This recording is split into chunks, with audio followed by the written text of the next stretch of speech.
Mesdames et messieurs, bonjour et bienvenue dans ce Flash Info. Amadou Gon Coulibaly est arrivé hier à Oslo, la capitale norvégienne, pour prendre part à la conférence portant sur le mécanisme de financement mondial. En prélude à ce conclave, une table ronde s'est ouverte lundi matin, table ronde qui a porté sur les actions menées par plusieurs pays dans le cadre de l'amélioration de leur système de santé. En marge de ces activités, donc, le Premier ministre Amadou Gon Coulibaly a échangé avec le président burkinabé Roch-Marc Christian Kaboré. Le reportage sur place de Herman Guivet. Le chef du gouvernement ivoirien, le Premier ministre Amadou Gon Coulibaly, est à Oslo. Accueilli par la délégation ivoirienne, Amadou Gon Coulibaly, présent dans la capitale norvégienne pour y représenter la Côte d'Ivoire à la conférence pour le refinancement du mécanisme de financement mondial. Une conférence pour mobiliser des ressources domestiques pour le financement des politiques de santé. Aussitôt arrivé, le chef du gouvernement ivoirien rencontre le président du Faso, son Excellence Roch-Marc Christian Kaboré. Il est porteur d'un message du chef de l'État, Alassane Ouattara. Je suis d'abord venu rendre visite au président Roch-Marc Christian Kaboré, président du Faso, pour lui transmettre les salutations fraternelles du président de la République de Côte d'Ivoire, son Excellence M. Alassane Ouattara. Vous savez que le président Roch-Marc Christian Kaboré est l'invité d'honneur de cette conférence de reconstitution au niveau du Fonds global.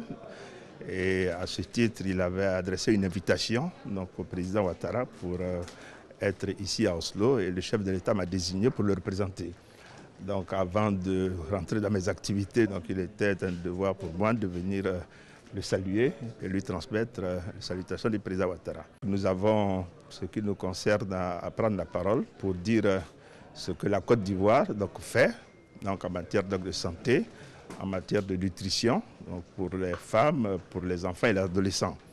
Et plaider naturellement pour que la politique ambitieuse du gouvernement, sous la haute autorité du chef de l'État, puisse être soutenue, notamment par le Fonds mondial. Tel est l'objet de notre présence ici à Oslo.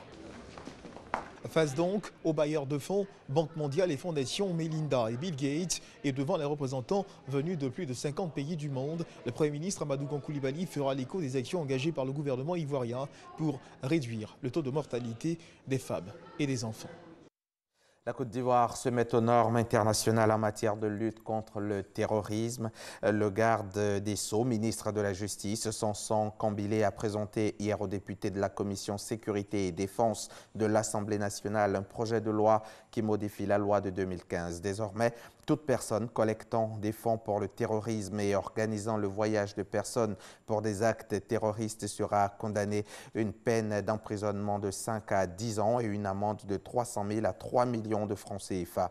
À sa suite, Ahmed Bakayoko a présenté un projet de loi sur les sanctions administratives applicables aux militaires. Pour le ministre d'État, ministre de la Défense, cela vise à renforcer la discipline au sein de la Grande Muette. Les précisions de Kolo Coulibaly dans le 13h. Un incendie a dévasté une habitation et plusieurs chambres d'un hôtel à Marcory Sikoji. C'était donc hier lundi, autour de 18 h.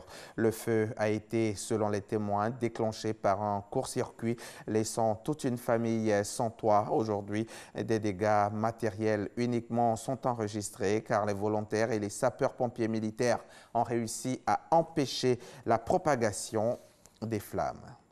On parlera également santé à 13 h. La Fédération nationale des organisations de santé de Côte d'Ivoire était récemment face à la presse. Il s'agissait d'une réunion d'information qui visait à impliquer davantage les médias dans la sensibilisation des populations sur les enjeux nationaux de la santé.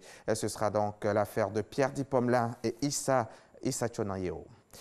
Au Niger, le gouvernement a adopté vendredi un projet de loi modifiant le code pénal afin de réinsérer les repentis de Boko Haram. Pour éviter de voir les jeunes rejoindre les rangs du groupe terroriste, les autorités tentent de créer un environnement économique et social favorable. Et c'est la fin de ce flash. Merci de l'avoir suivi. Je vous retrouve tout à l'heure pour le point complet de l'actualité.